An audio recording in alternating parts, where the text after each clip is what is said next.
Kumusta po kayo, mga minamahal naming tagapakinig at taga-subaybay? Isang maalinsangang pagbati mula po sa inyong paboritong channel. Welcome po muli sa isang panibagong kwento na susubok sa ating mga puso.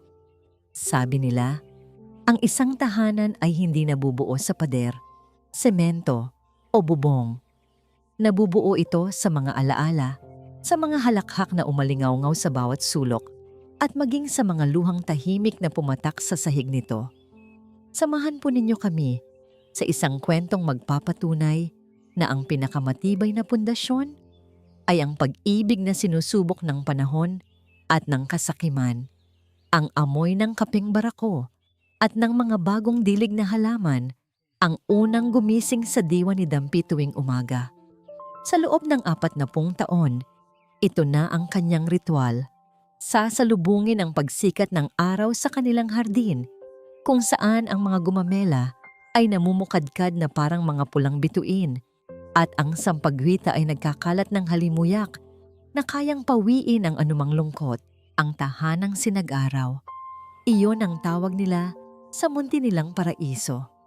Isang bahay na gawa sa kahoy, pinanday ng panahon ngunit pinatatag ng pagmamahalan. Bawat sulok nito ay may kwento. Bawat piraso ng waveless ay saksi sa paglaki ng 3 nilang mga anak na pinalaki nilang parang tunay na kanila. Hawak ang pandilig. Marahan niyang binubuhusan ang mga paboritong halaman ng kanyang asawang si Tatag nang may isang bagay na pumukaw sa kanyang pansin. Isang puting sobre, isinuksok sa ilalim ng kanilang pintuan. Hindi ito galing sa kartero. Walang selyo. Simpleng puting sobre lamang na may kabang dala. May kaba na agad na gumuhit sa kanyang dibdib. Dahan-dahan niyang ipinatong ang pandilig at pinulot ang liham. Ang kanyang mga kamay na sanay sa pag-aalaga ng halaman at paghahanda ng pagkain ay bahagyang nanginginig. Pumasok siya sa loob. Naabutan niya si Tatag sa kanilang munting kusina. Nagpupunas ng mga kamay na may bahid pa ng grasa. Kakatapos lang nitong kumpunihin ang tumutulong gripo. Sa edad na 65, nanatiling matipuno ang kanyang pangangatawan. Ang kanyang muka ay may mga guhit na ng karanasan, ngunit ang mga matay may ningning pa rin ng isang mandirigmang hindi basta-basta sumusuko. "Ano yan, mahal?" tanong ni Tatag. Ang boses ay magaspang, ngunit laging may lambing para sa kanya. Hindi sumagot si Dampi. Iniabot na lamang niya ang sobre. Kunot noong tinanggap ito ni Tatag. Sa pagbukas niya nito, nakita ni Dampi kung paano unti-unting nagbago ang anyo ng kanyang asawa. Ang kalmadong muka ay napalitan ng pag-igting ng panga. Ang mga matay nag-apoy sa galit na matagal nang hindi nakikita ni Dampi. "Mga walang hiya," ungol ni Tatag. Binasa ni Dampi ang sulat mula sa balikat ng asawa. Mga salitang legal. Mga paragraph na malamig at walang pakiramdam. Ngunit iisa lang ang mensahe. Isang formal na abiso na kailangan na nilang lisanin ang lupang kinatitirikan ng kanilang bahay sa loob ng 15 araw mula sa mga abogado ng isang silang buwaya. Isang malutong na mura ang kumawala sa bibig ni Tatag. Nilukot niya ang papel sa kanyang kamao na kasing tigas ng bato. "Tatag." Nagsusumamong tawag ni Dampi. Ang boses ay nanginginig na. "Anong gagawin natin?" "Wala," sigaw ni Tatag. Ang boses ay umaling-awngaw sa kanilang munting sala. "Walang aalis sa pamamahay na ito. Dito tayo nagsimula, Dampi. Dito rin tayo magtatapos." Hindi na niya napigilan. Itinapon niya ang nilukot na papel sa sahig at buong lakas na pinunit ng pira-piraso. Napapikit si Dampi. Ang mga piraso ng papel ay nagkalat sa sahig na kahoy, parang mga abo ng kanilang mga pangarap. Walang imik, yumuko si Dampi at dinampot ang isang bagay mula sa isang maliit na lalagyan sa tabi ng pinto. Ang lumang tansong susi ng kanilang bahay, ang kauna-unahang pag-aari nila bilang mag-asawa. Malamig ito sa kanyang palad. Ngunit ang bigat nito ay nagdala sa kanya pabalik sa nakaraan. 40 taon na ang nakalipas.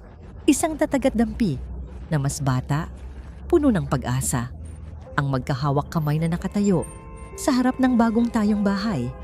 Ang amoy ng bagong pintura at varnish ay nanunuot sa hangin. Inilagay ni Tatag ang tansong susi sa palad ni Dampi na, "Ito na ang simula, Dampi," sabi ng binatang Tatag. Ang mga matay nagniningning. Ang simula ng lahat ng pangarap natin.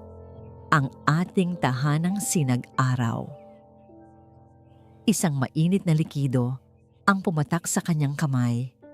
Luha. Pinunasan niya ito agad. Ayaw niyang makita ni Tatag, ngunit huli na.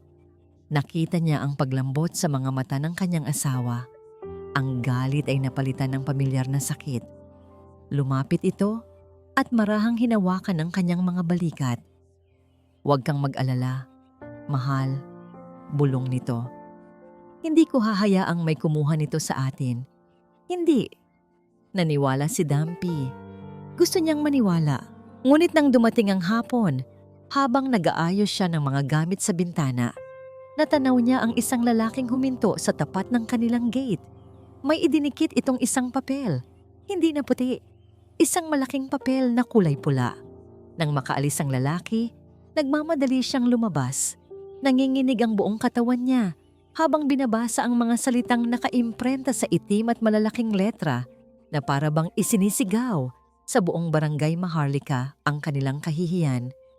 Final notice to vacate. Ang pulang papel ay kumikinang sa ilalim ng sikat ng araw sa hapon na parang sariwang dugong dumadaloy sa tarangkahan ng kanilang paraiso. Ang pulang papel sa kanilang tarangkahan ay naging isang pasanin sa balikat ni Tatag. Para itong isang malaking sugat na nakabuyangyang sa lahat. Isang simbolo ng kanyang kabiguan bilang haligi ng tahanan. Kinabukasan, bago pa man sumikat ang araw, tinanggal niya ito. Nilukot, sinunog, ngunit ang anino nito ay nanatili sa kanyang isipan.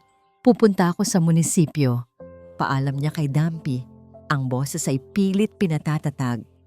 "Kakausapin ko ang mga tao sa assessor's office. May mali rito. Hindi maaaring basta-basta na lang nila tayong paalisin." Habang naghahanda siya, tinitingnan siya ni Dampi nang may pag-aalala. "Sasama ako." "Wag na," putol ni Tatag. "Kaya ko to. Ako ang lalaki sa bahay na to. Ako ang haharap dito." Ang mga salitang yon ay tumarak sa puso ni Dampi. Hindi dahil sa pagmamatigas ni Tatag, kundi dahil sa sakit na nakatago sa likod nito. Ang orgulyo ng isang ama at asawa na sa buong buhay niya ay hindi kailanman humingi ng tulong. Ngunit ang pag-asang dala ni Tatag pag-alis ay napalitan ng matinding pagkadismaya pagbalik. Dumating siyang pagod. Ang mga balikat ay tila mas bumigat. Anong sabi nila? Sa lubong ni Dampi, umiling lang si Tatag at naupo ng mabigat sa kanilang silyang yantok. "Pinagpasa-pasahan lang ako." May papeles daw na kompleto ang nagngangalang silang buwaya na yon. Nabenta raw sa kanya ang lupa ng orihinal na may-ari. Legal daw ang lahat. Parang may mga kamay na kumikilos sa likod ng lahat. Sa mga sumunod na araw, ang laban ay naging psikolohikal. Isang umaga, nagising sila sa ingay ng mga taong nagsusukat sa labas ng kanilang bakod. Dalawang lalaki, may dalang mga kakaibang gamit, ang walang pakundangang tinutulos ang lupa at kinukuhanan ito ng sukat. Lumabas si Tatag. "Hoy! Anong ginagawa ninyo sa pag-aari ko?" Tiningnan lamang siya ng isa sa mga lalaki. Isang tingin na walang emosyon. "Trabaho lang po, Tay. Inutusan kami ni Mr. Buwaya. Sinusukat lang namin ang perimeter para sa itatayong bagong istruktura." "Walang itatayong istruktura rito?" Sigaw ni Tatag. Ang mga ugat sa leeg ay nagsisimulang mamintog. "Ewan ko po." Kibit balikat ng lalaki at nagpatuloy sa ginagawa na parang si Tatag ay hangin lamang. Ang pinakamasakit ay ang mga bulungan ng mga kapitbahay. Ang mga tingin na puno ng awa, ang iba'y puno ng pag-uusisa. Ang barangay Maharlika, na dati isang komunidad na puno ng suporta, ay tila naging isang entablado kung saan sila ang bida sa isang trahedya. Isang hapon, habang nagdidilig si Dumpy sa hardin, isang mamahaling itim na kotse ang huminto sa tapat ng kanilang bahay. Bumukas ang bintana sa likuran at nakita niya ang isang lalaking nasa edad 40. Nakasuot ng mamahaling barong, may makintab na relo sa pulso. Ngumiti ito sa kanya, isang ngiting hindi umabot sa mga mata. "Magandang hapon po, nanay." Bati nito.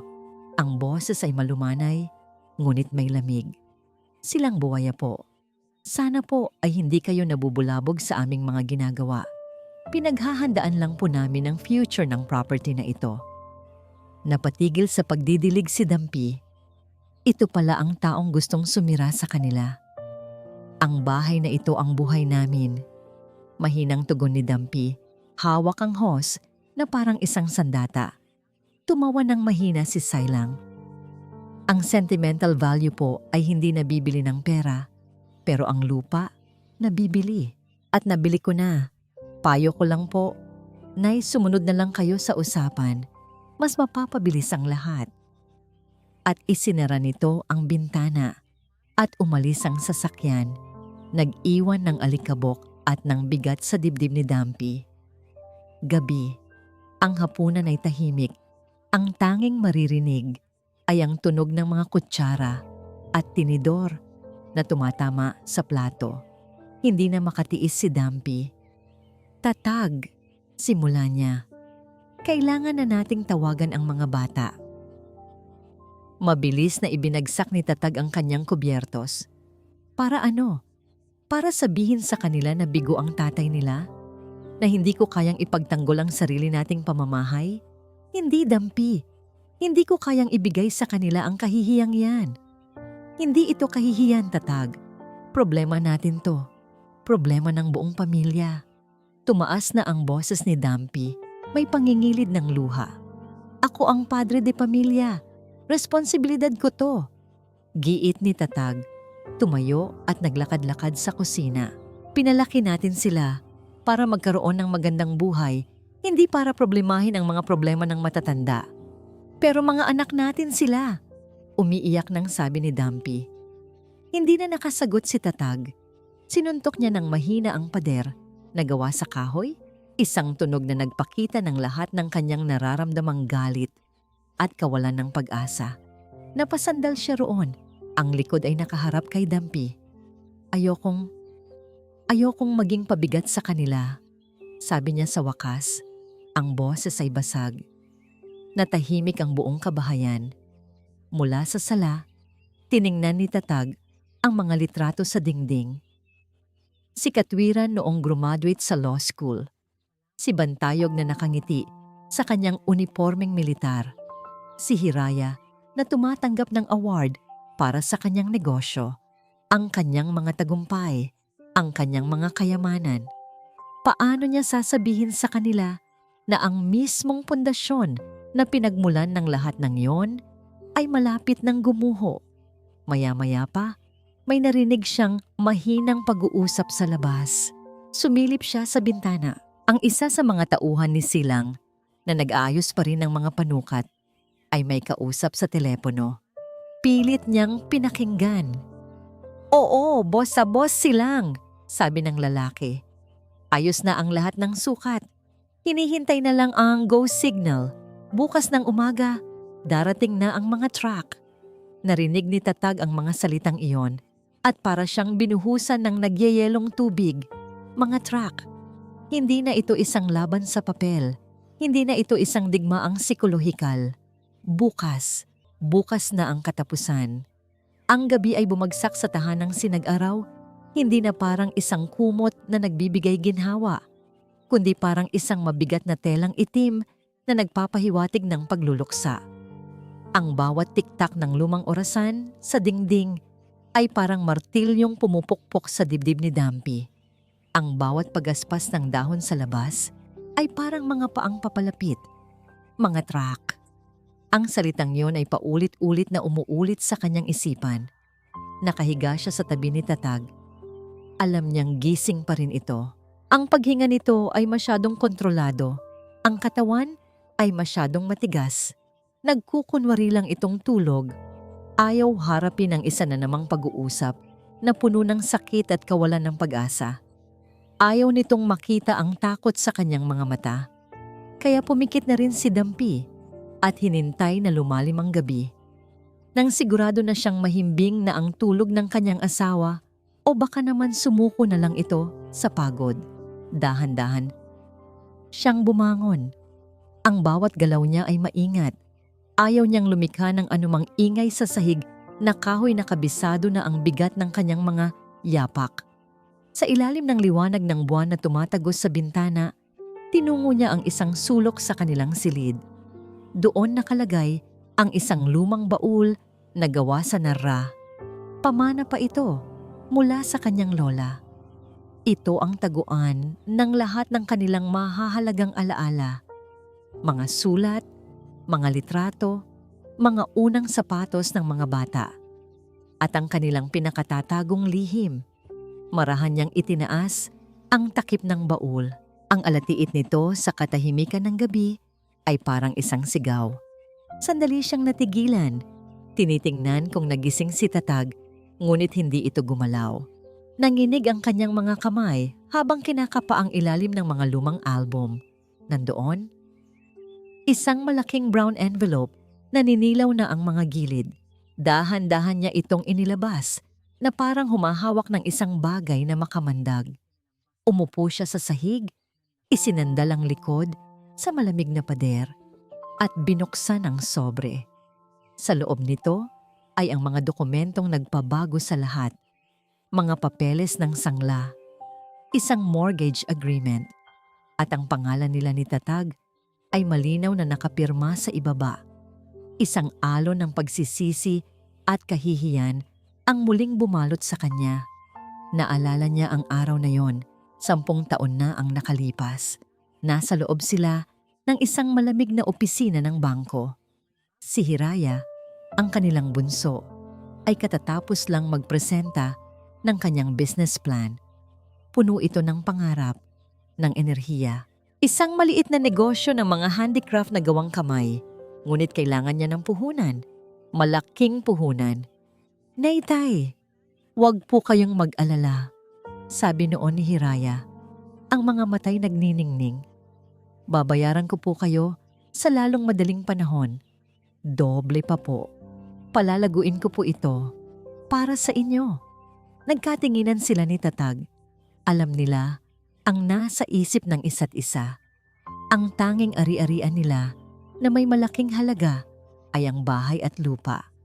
Nang walang pag-aalinlangan, isinangla nila ito. Ang perang nakuha ay buong-buo nilang ibinigay kay Hiraya. "Huwag mo na kaming isipin, anak," sabi ni Tatag noon. Tinapik ang balikat ni Hiraya. "Ang tagumpay mo ay tagumpay na rin namin." Hindi nila kailanman sinabi sa mga anak ang tungkol dito. Paano nila sasabihin na ang bahay na pundasyon ng kanilang pamilya ay may kaakibat na utang, na ang pangarap ng isang anak ay itinayo sa posibleng pagkawala ng kanilang tahanan? Para sa kanila, iyon ay isang kabiguan, isang bagay na dapat ilihim. Sa simula, nakakabayad sila ng maayos. Ngunit nang magkasakit si Tatag, ilang taon na ang nakalipas at naubos ang kanilang ipon, nagsimula silang mahirapan. Hanggang sa tuluyan na silang hindi nakabayad. Ang bangko ay nagpadala ng mga abiso, ngunit isinantabi lang nila iyon. Umaasang may himalang darating. Ang himala ay hindi dumating. Sa halip si Silang Buwaya ang dumating. Siguradong nalaman nito ang tungkol sa kanilang utang. Binili ang utang mula sa bangko. At ngayon ay ginagamit iyon para legal silang paalisin. Niyakap ni Dampi ang kanyang mga tuhod. Ang mga dokumento ay nakakalat sa kanyang harapan. Bumuhos ang kanyang mga luhang tahimik ngunit mabigat. Dala ang bigat ng 10 taong paglilihim. Ang pride ni Tatag, ang kanyang sariling takot. Ito ang nagdala sa kanila sa bingit ng kawalan. Hindi na niya kaya. Hindi na niya kayang mag-isa. Kinuha niya ang kanyang lumang cellphone mula sa ibabaw ng tokador. Nanginginig ang kanyang mga daliri habang hinahanap ang isang numero. Hindi numero ni Katwiran, Bantayog o Hiraya. Ayaw niyang biglain ang mga ito sa gitna ng gabi. Nakita niya ang pangalan, Nena. Si Aling Nena.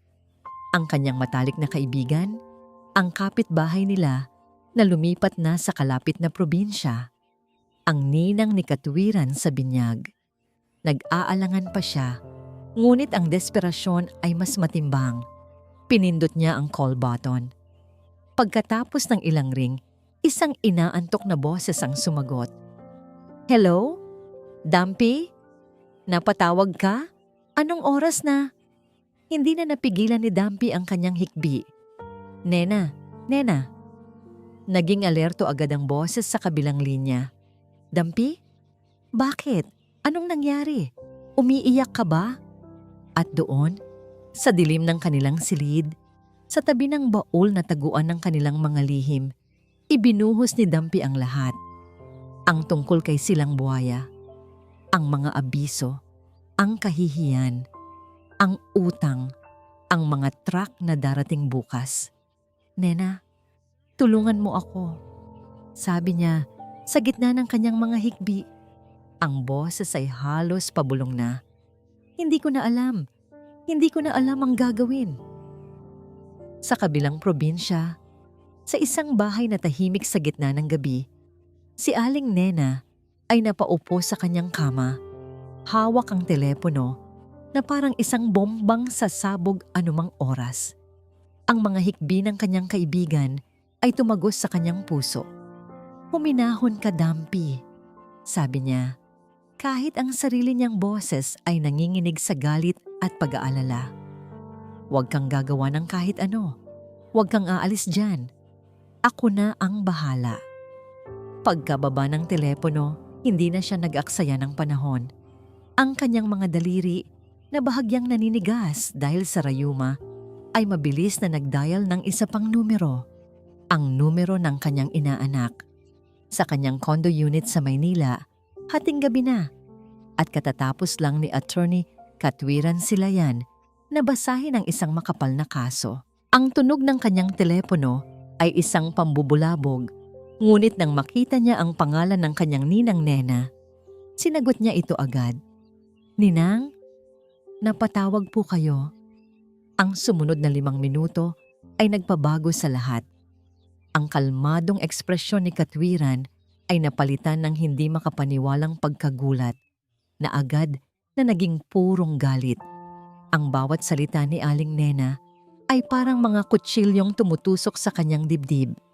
Ang kanyang mga magulang, ang kanilang tahanan. Isang pangalang Silang Buhaya. Salamat po sa pagtawag, Ninang, sabi ni Katwiran. Ang boses ay nanlamig at naging matalas. Kami na po ang bahala rito.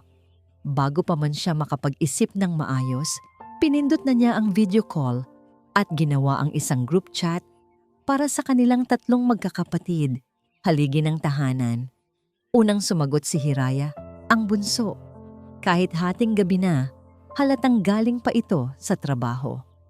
Nakasuot pa ito ng kanyang business attire. Ang mukha ay pagod, ngunit alerto. Ate, may problema ba?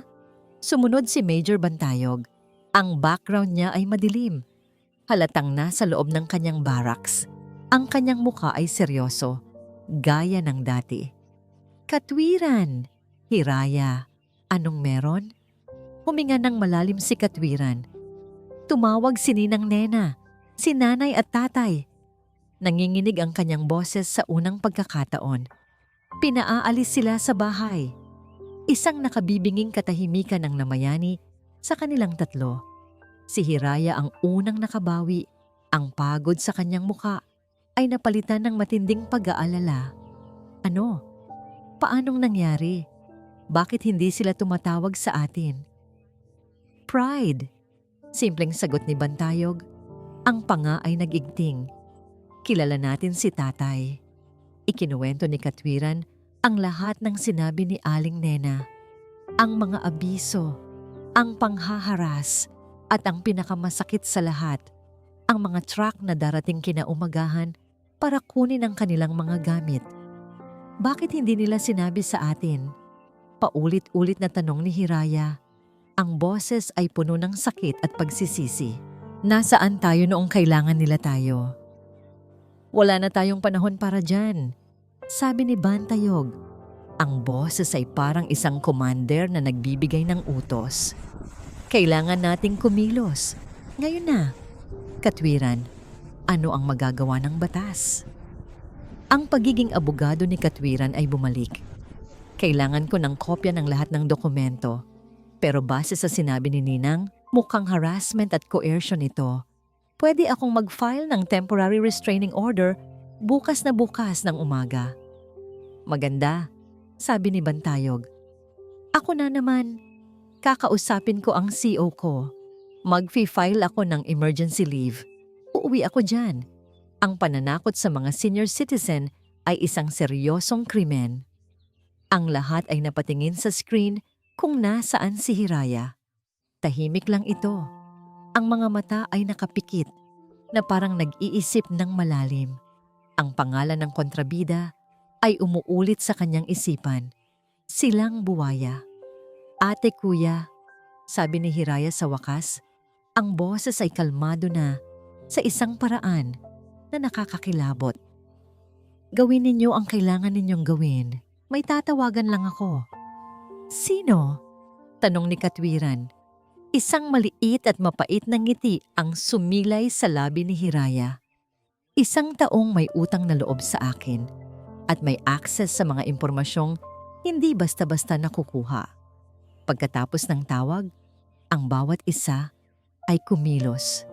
Na parang mga sundalong may misyon, si Katwiran ay binuksan muli ang kanyang laptop at nagsimulang mag-draft ng mga legal na dokumento. Si Bantayog ay nagbihis ng kanyang uniforme at naglakad patungo sa opisina ng kanyang commanding officer sa gitna ng gabi. Si Hiraya naman ay naupo sa kanyang mamahaling leather chair.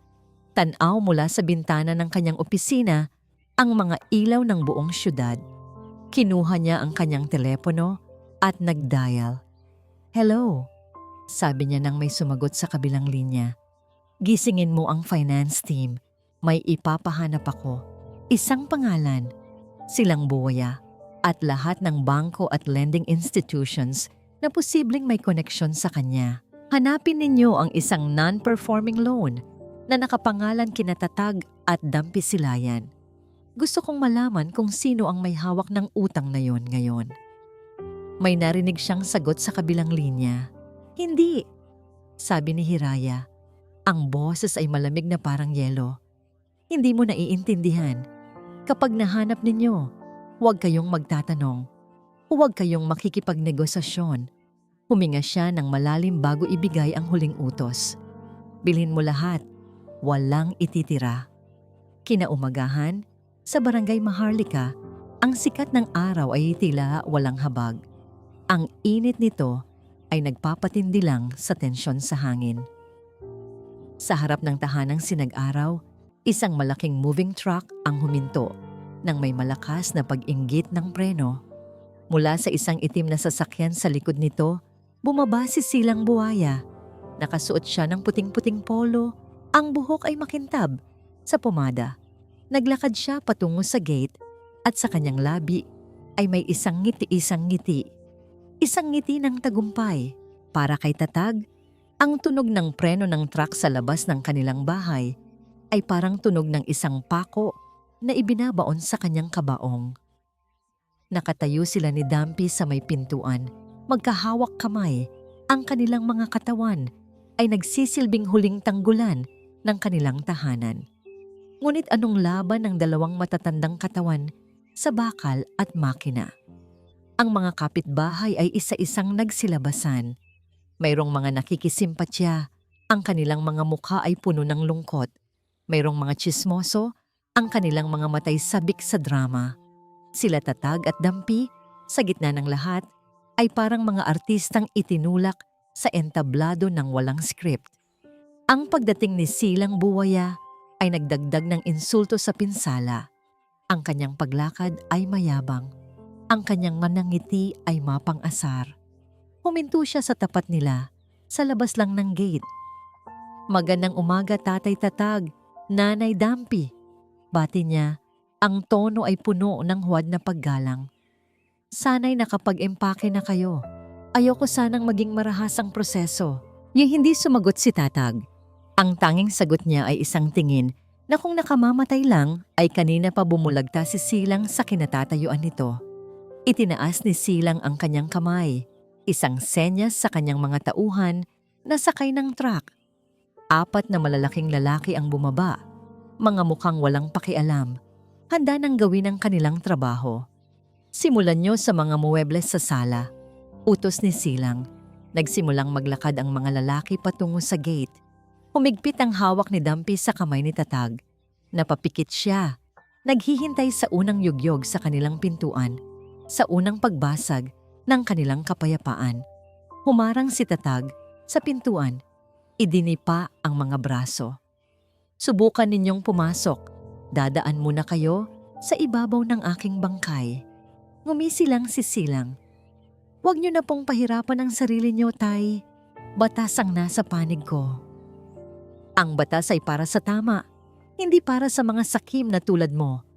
Sigaw ni Tatag. Ngunit ang sigaw niya ay parang walang narinig. Ang mga tauhan ni Silang ay papalapit na.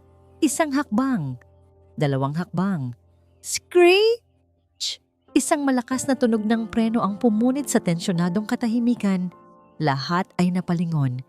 Isang makintab na itim na sedan ang bigla na lang huminto sa likod ng moving truck. Mabilis itong pumarada sa paraang hinaharangan nito ang daan.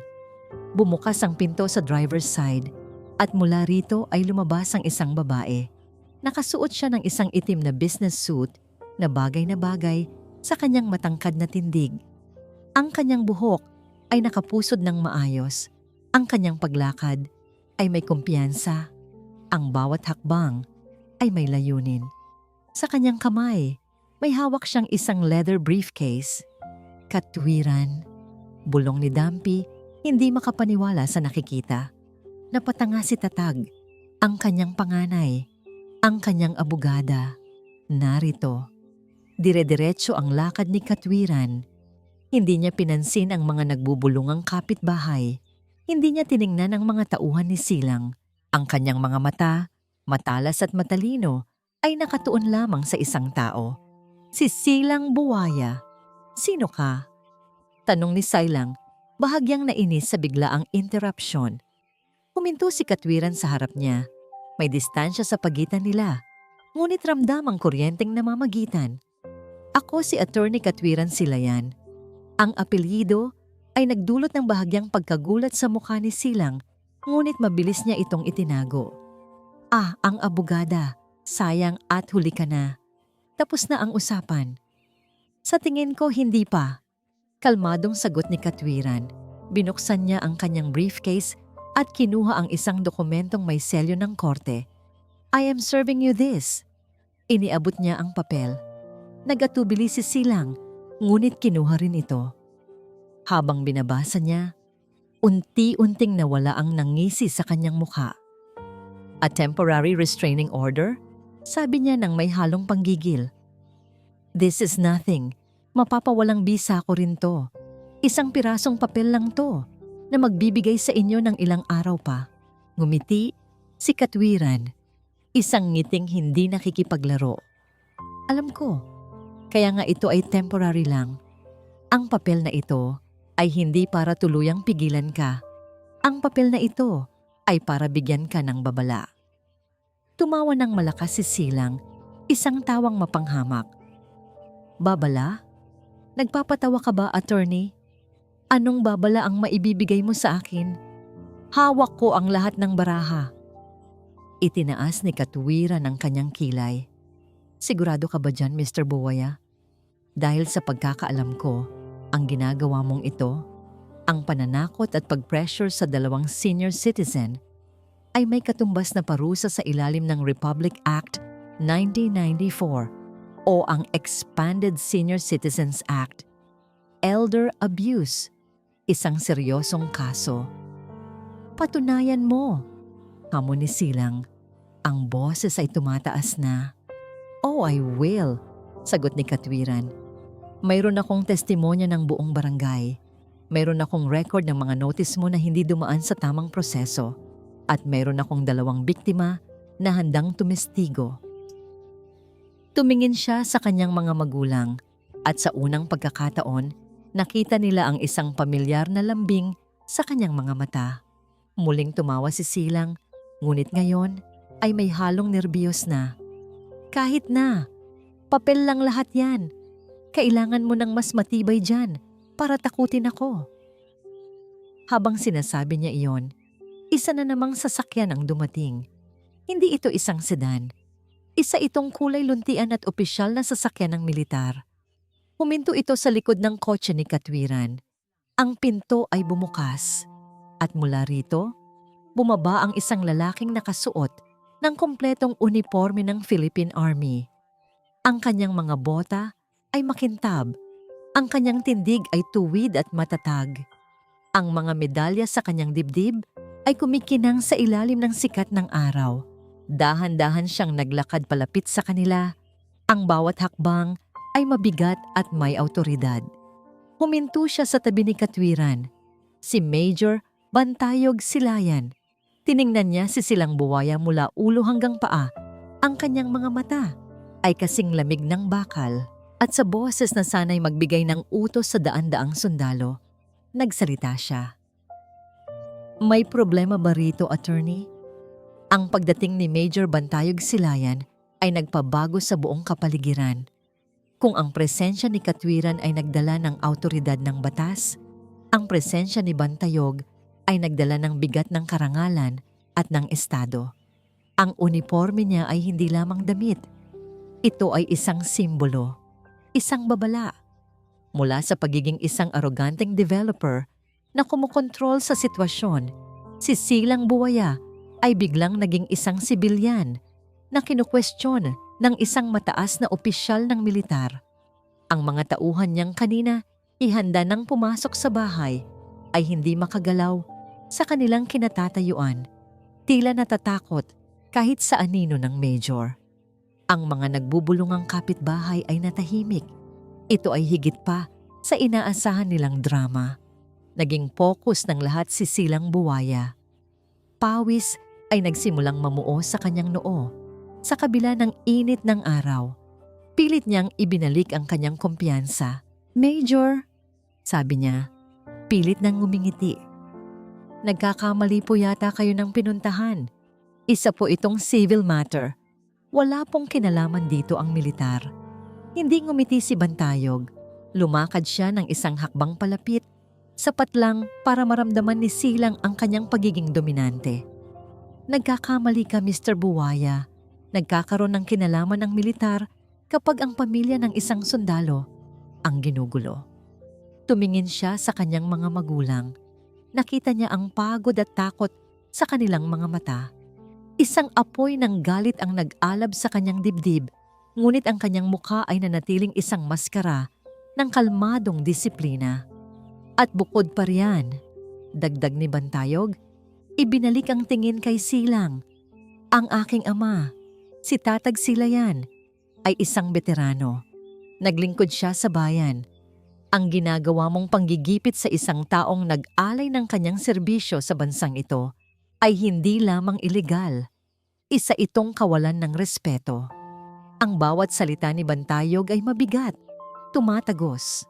"Wala akong ginagawang masama," depensa ni Silang.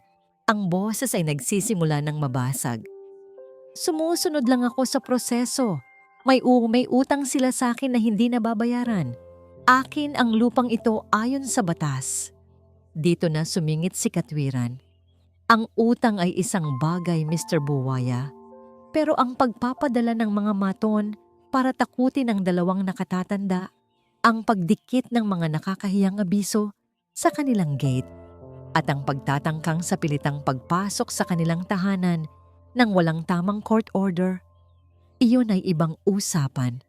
Iyon ay pananakot." "Tama ang kapatid ko," sabi ni Bantayog. Ang boses ay bumaba at naging mas mapanganib. At bilang isang opisyal, tungkulin kong protektahan ang mga sibilyan laban sa mga banta, lalo na ang aking mga magulang. Ituturing kong isang banta sa kanilang kaligtasan ang anumang susunod mong hakbang. Doon na bumigay ang kontrol ni Silang, ang pagkahiya sa harap ng buong barangay, ang pagdating ng magkapatid na hindi niya inaasahan, ang bigat ng presensya ng isang major, lahat ay sumabog sa loob niya. Ang kanyang pagkukunwaring pagiging sibilisado ay naglaho. Mga banta?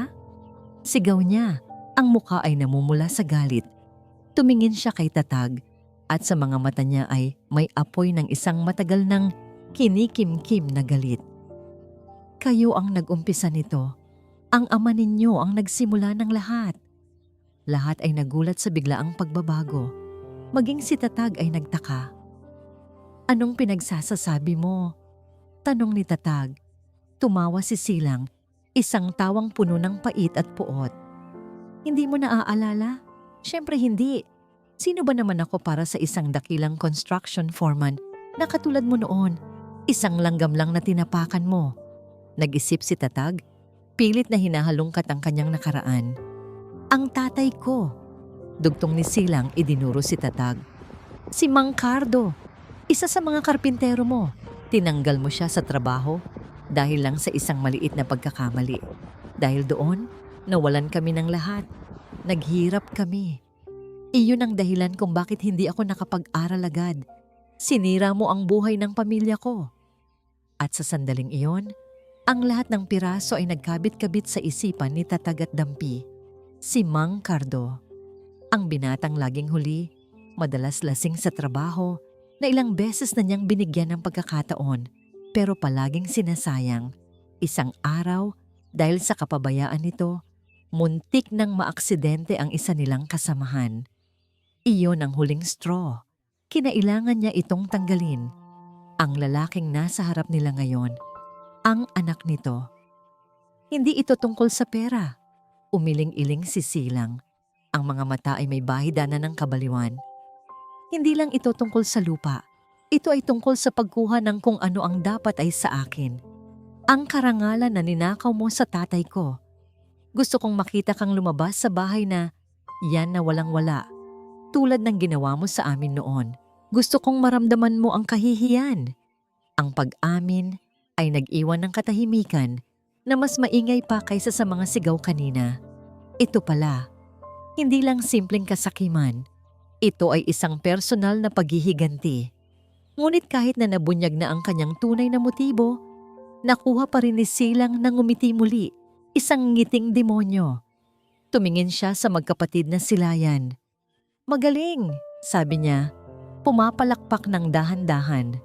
May abogado ka, may sundalo ka, pero ano ang laban ninyo sa pinakamatibay na sandata sa lahat? Ang kontrata. Ipinakita niya ang isang dokumento mula sa kanyang daladalang folder. Ang deed of sale ng utang. Kahit anong gawin niyo, akin ang utang. Akin ang bahay na to ayon sa batas. Ang kanyang mga salita ay tumama na parang isang final verdict. Isang katotohanang hindi kayang baluktutin ng tiyero. Hindi kayang takutin ng uniforme. Ang utang. Ang utang ang kanilang tunay na kalaban. Ang mga salita ni Silang Buwaya ay lumapag na parang isang palakol.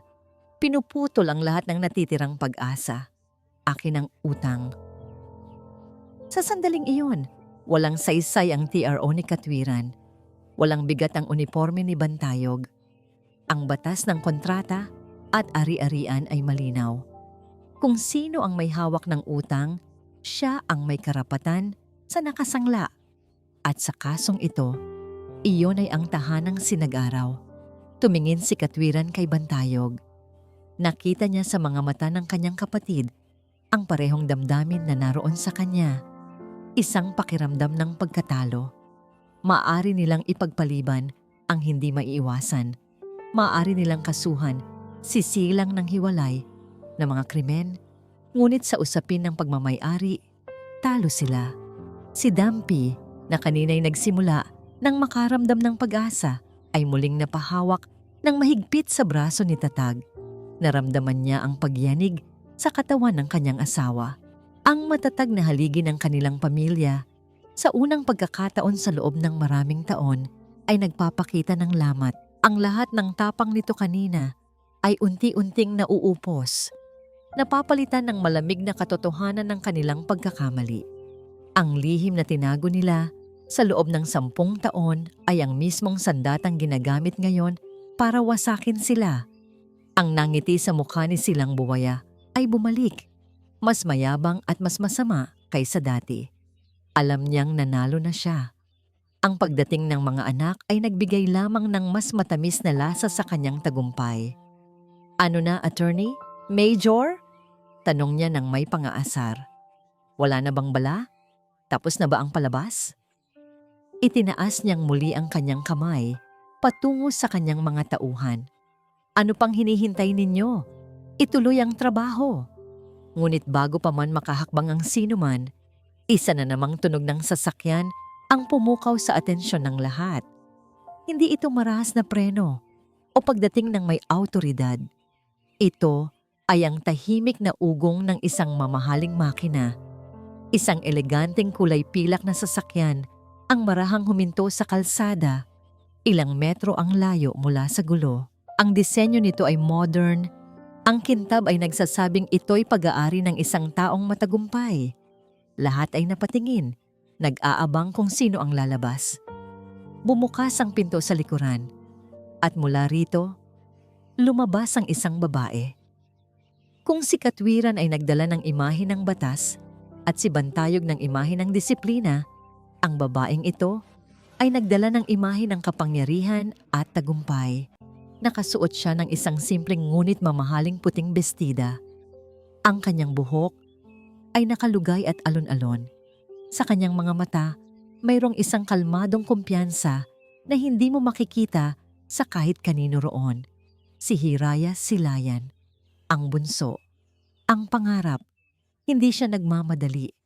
Ang kanyang paglakad ay mahinahon na para bang isa lamang siyang bisita sa isang hardin, hindi isang kalahok sa isang digmaan. Nilampasan niya ang nagtatakang tingin ng mga kapitbahay. Nginitian niya ng bahagya ang mga tauhan ni Silang na natigilan. Ang una niyang pinuntahan ay ang kanyang mga magulang. Nang makita ni Dampi ang kanyang bunso, ang huling tibay ng kanyang loob ay bumigay. "Anak," hikbi niya. Niyakap ni Hiraya ang kanyang ina. Pagkatapos ay ang kanyang ama. Isang yakap na mahigpit at puno ng katiyakan. "Naytay," bulong niya. Sapat lang para marinig nilang dalawa. "Ako na po ang bahala." Pagkatapos noon, humarap siya. Hinarap niya ang buong eksena. Hinarap niya si Silang Buwaya mo. "At sino ka na naman?" Iritableng tanong ni Silang. Pagod na sa sunod-sunod na pagdating ng mga anak ng matanda. "Hiraya Silayan," simpleng sagot niya. "Ah, ang bunso," sabi ni Silang. "Kumpleto na pala ang pamilya para masaksihan ang inyong pagbagsak. Maganda yan. Pero pasensya na, miss. Huli ka na rin. Tapos na ang laro." Umiling si Hiraya, isang maliit at halos hindi mahahalata na pag-iling. "Sa katunayan, Mr. Buwaya, ngayon pa lang magsisimula ang totoong laro." Naglakad siya palapit kay Silang. Ang kanyang mga mata ay hindi bumibitaw sa mga mata nito. Walang takot, walang pag-aalinlangan. "Magaling ang ginawa mo," sabi ni Hiraya. Ang boses ay kalmado. "Nahanap mo ang kahinaan ng pamilya ko. Ang isang utang na matagal na nilang pinoproblema. Binili mo ito at ginamit mo para gipitin sila." "Tama ka," mayabang na sagot ni Silang. "Ganyan ang negosyo at ganyan ang paghihiganti." "Tama," sang-ayon ni Hiraya na ikinagulat ng lahat, pati na ng kanyang mga kapatid. Ganyan nga ang negosyo. Opportunity, timing, leverage. Huminto siya sa harap mismo ni Silang. Ang kanilang pagitan ay isang dangkal na lang. At sa gitna ng nakabibinging katahimikan, sa harap ng kanyang mga magulang, mga kapatid, at ng buong barangay Maharlika, nagsalita si Hiraya. Ang kanyang boses ay malinaw, matatag at tumatagos hanggang buto. Nagkakamali ka, Mr. Buwaya. Hindi sa'yo ang utang. Natawa si Silang. Ano ang pinagsasasabi mo? Hawak ko ang mga papeles. Hawak mo ang mga lumang papeles. Pagtatama ni Hiraya, tumingin siya sa mga mata ni Silang at sa unang pagkakataon, nakita ni Silang ang isang bagay na mas matalas pa sa batas at mas matibay pa sa uniforme. Nakita niya ang kapangyarihan ng pera at impluwensya. Dahil binili ko na ito, 6 na buwan na ang nakakaraan. Ang katahimikan na bumalot sa barangay Maharlika pagkatapos ng mga salita ni Hiraya ay mas mabigat kaysa sa kahit anong sigaw o banta. Ang hangin ay tila huminto sa pag-ihip. Maging ang sikat ng araw ay parang natigilan. 6 na buwan na ang nakakaraan. Si Silang Buwaya ay tumawa, isang tawang pilit at nanginginig. Imposible. Nagpapatawa ka ba, bata? Kaka-finalize ko lang ng pagbili ng utang na ito mula sa isang private lending company noong nakaraang buwan. Hawak ko ang papeles. Ang binili mo, paliwanag ni Hiraya. Ang boses ay kalmado na parang isang propesor na nagtuturo sa isang mangmang na estudyante. Ay isang subprime na utang.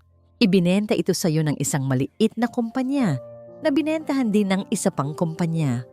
Pero ang mother loan, ang original na utang mula sa bangko, matagal nang wala sa kanila.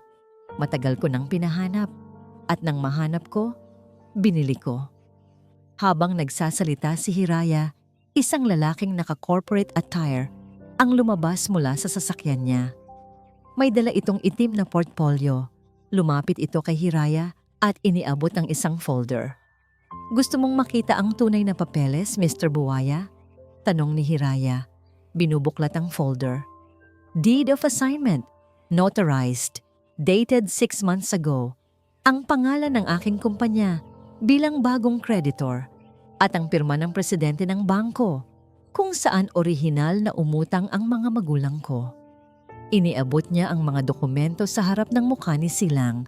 Tiningnan ito ni Silang. Ang kanyang mga mata ay nanlalaki sa bawat salitang nababasa. Ang petsa, ang mga pangalan, ang mga selyo, lahat ay totoo. Lahat ay legal. Naloko siya.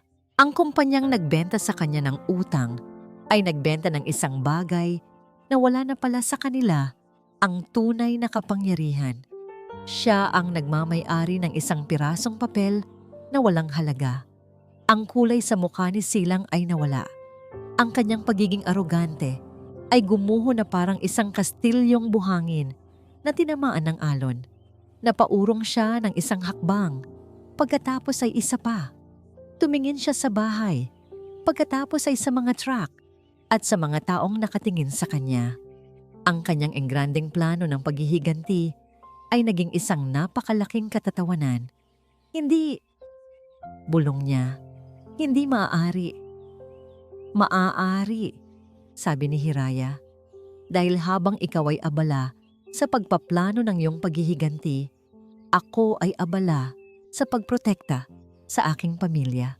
At sa pagkakataong ito, mas malalim ang bulsa ko kaysa sa galit mo. Si Tatag, na nakikinig sa lahat, ay napatingin sa kanyang bunso, ang batang babae na binigyan niya ng puhunan mula sa pagsasangla ng kanilang tahanan, ay siya na palang bumili sa mismong utang na iyon. Ang pangarap na tinulungan niyang buuin ay ang mismong pangarap na nagligtas sa kanila. Isang bilog na perpekto, isang katarungang poetiko, luha ang bumalong sa mga mata ng matanda. Ngunit hindi na ito luha ng takot o kahihiyan. Ito ay luha ng labis na pagmamalaki. At sa sandaling iyon, na para bang lahat ay plinano, 2 van mula sa isang kilalang TV network ang dumating. Mabilis na bumaba ang mga reporter at cameramen. Ang kanilang mga lente ay agad na nakatutok sa eksena. Kay Silang Buwaya na namumutla, sa pamilyang Silayan na magkakayakap, at sa mga dokumento sa kamay ni Hiraya. Tumawag ako sa ilang kaibigan sa media bago ako pumunta rito. Bulong ni Hiraya sa kanyang mga kapatid. Naisip ko lang na baka gusto ng publiko na malaman ang kwento ng isang developer na nanggigipit ng mga senior citizen at veterano para lang sa isang personal na galit. Iyon na ang huling dagok. Ang pagkahiya sa harap ng barangay ay isang bagay. Ngunit ang pagkahiya sa buong bansa, sa national television, iyon ang katapusan ng kanyang reputasyon. Hindi na nagsalita si Silang. Tinalikuran niya ang lahat at naglakad ng mabilis patungo sa kanyang kotse. Umalis na tayo, sigaw niya sa kanyang driver. Ang mga tauhan niya na hindi alam ang gagawin ay nagkanya-kanya na ring balik sa kanilang truck. Sa loob ng ilang minuto, ang mga sasakyang nagdulot ng takot at tensyon ay umalis na. Nag-iwan ng alikabok at ng isang kwentong hindi malilimutan. Ang mga reporter ay nagsimulang lumapit sa pamilya Silayan, ngunit itinaas ni Katwiran ang kanyang kamay. Pakiusap, bigyan ninyo kami ng isang sandali. Nang sila-sila na lang ang naiwan. Sa harap ng kanilang tahanan, walang nagsalita. Walang kailangang sabihin. Niyakap ni Dumpy ang kanyang 3 anak, sabay-sabay. Humahagulgol siya, ngunit ngayon ay sa gitna ng kaligayahan at pasasalamat. Niyakap din ni Tatag ang kanyang mga anak, ang kanyang mga balikat, na kanina'y pasan ng daigdig ay gumaan na. Salamat mga anak, sabi niya. Ang boses ay basag. Salamat. Walang anuman tay, sagot ni Bantayog. Pamilya tayo. Walang iwanan. Dagdag ni Katwiran. Tumingin si Hiraya sa kanilang bahay. Ang tahanang sinag-araw. Ang pintura ay luma na. Ang mga bintana ay hindi na kasing kinis ng dati. Ngunit sa araw na yon, ito ang pinakamagandang mansyon sa buong mundo. Si Tatag ay tumingin sa kanyang asawa, sa kanyang mga anak, at sa bahay na kanilang pinaglaban. Kinuha niya ang kamay ni Dumpy, ang parehong kamay na hawak niya 40 taon na ang nakalipas. Ngumiti siya, isang ngiting puno ng pagmamahal at kapayapaan. Umuwi na tayo, mahal. Ang hapunan sa tahanang sinag-araw ay hindi kailanman naging kasing ingay, kasing gulo, at kasing saya. Ang mga pinggan ay punong-puno. Ang mesa ay halos hindi makayanan ang bigat ng mga handa. Sinigang na luto ni Dumpy, inihaw na baboy na dinala ni Bantayog, at mamahaling wine na regalo ni Hiraya. Ngunit ang pinakamahusay na handa ay ang mga kwento at ang tawanan. Nakalipas na ang tensyon, ang galit ni Silang Buwaya ay naging isang masamang panaginip na naglaho sa umaga. Ang mga reporter ay umalis na, nag-iwan ng isang kasaysayan ng tagumpay. Pagkatapos kumain, lumipat sila sa sala. Ang pamilyang Silayan, Tatag, Dumpy, Katwiran, Bantayog, at Hiraya ay nakaupo sa silyang yantok kung saan nagsimula ang lahat ng drama. Kung hindi ka tumawag, Nay, sabi ni Katwiran, ang boses ay seryoso. Baka hindi namin inabutan. Biglang bumigat ang pakiramdam ni Dumpy. Tiningnan niya si Tatag na nakayuko at nakatingin sa kanyang mga kamay. Ngayon na ang oras para harapin ang kanilang lihim. May kailangan kaming aminin sa inyo, mga anak. Simula ni Dumpy, ang boses ay mahina. Itinaas ni Tatag ang kanyang ulo. Ang kanyang mga mata ay puno ng kahinaan at pagsisisi. Ang utang ay totoo. Matagal na kaming hindi makabayad, kaya't naisangla namin ang bahay. Hindi namin sinabi sa inyo dahil tumigil siya. Hindi niya masabi ang salitang kahihiyan. Si Hiraya, ang bunso, ang sumalo sa sandali. Alam ko na po, atay. Nagulat ang lahat. Ano? Tanong ni Tatag. Alam ko na po, ulit ni Hiraya. Alam ko po na isinangla ninyo ang bahay noon para bigyan ako ng puhunan sa negosyo. Narinig ko po kayo ni nanay noon, nag-uusap sa telepono. Iyon po ang dahilan, kaya hindi ako nag-aatubiling tulungan kayo. Ang pera po na ibinigay ninyo sa akin ay nagbunga. Iyon po ang nagligtas sa atin. Tumingin si Hiraya sa kanyang ama. Wala pong kahihiyan sa inutang na yon, tatay. Ang pera po ay ginamit ninyo para sa aming pangarap. Iyon po ang pinakamalaking pag-ibig na naibigay ninyo. Si Tatag ay tumayo. Lumakad siya sa harap ng kanyang mga anak. Ang kanyang mukha ay naliligo sa luha. "Patawarin ninyo ako, mga anak," sabi niya. Ang kanyang boses ay nanginginig. "Patawarin ninyo ako sa aking orgulyo, sa hindi ko pagtawag sa inyo. Akala ko, ang pagiging ama ay ang hindi paggawa ng problema. Ngunit ngayon ko naintindihan, ang pagiging ama ay ang pag-alam kung kailan ka dapat humingi ng tulong. At ang pagiging pamilya ay ang pagiging handang tumulong nang walang tanong." Tumayo si Bantayog at Katwiran at lumapit silang tatlo kay Tatag. Hindi sila nagsalita. Niyakap lang nila ang kanilang ama. Ang yakap na yon ay ang pinakamalaking pagpapagaling. "Tay," sabi ni Bantayog, marahang tinapik ang likod ng kanyang ama. "Hindi mo kami pinabayaan. Ikaw at si nanay ang nagturo sa amin kung paano lumaban, kung paano maging matatag. Iyon ang pundasyon ng lahat ng tagumpay namin." Ibinigay ni Katwiran ang isang panyo kay Tatag. "Ang kaso ni Silang Buwaya, kami na ang bahala. Sisiguraduhin naming magbabayad siya sa panghaharas. Pero ang bahay na ito, walang sino man ang makakakuha nito sa inyo." Si Dampi, na nakaupo at pinagmamasdan ng kanyang pamilya, ay nakaramdam ng isang kaligayahan na hindi niya kailanman naramdaman.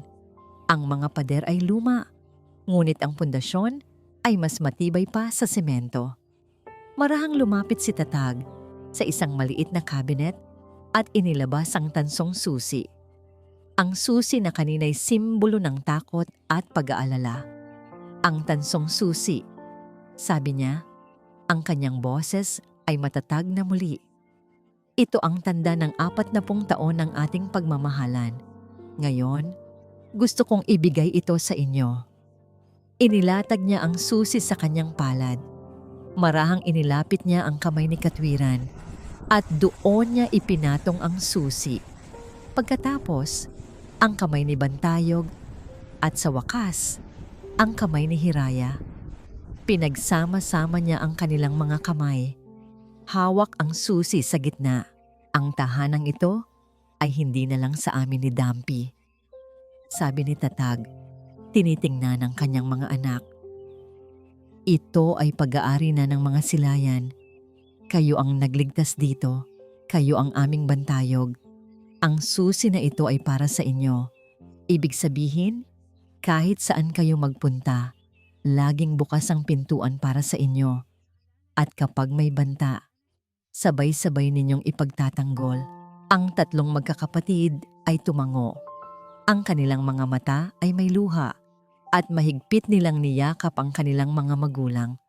Pagkatapos ng ilang oras, nang nagsisimula na nang bumalik ang lahat sa kanilang trabaho, nag-iwan si Tatag at Dampi. Nakangiti si Dampi, umupo siya sa tabi ng kanyang asawa sa silyang yantok sa may veranda. Pinagmamasdan nila ang paglubog ng araw sa barangay Maharlika. Walang tigil ang pagdapo ng amoy ng sampagita mula sa hardin. "Tatag," bulong ni Dampi, isinandal ang kanyang ulo sa balikat ng asawa. "Tahanan na talaga." "Oo, mahal," tugon ni Tatag. Hinawakan ang kamay niya. "Tahanan na at hindi na tayo aalis."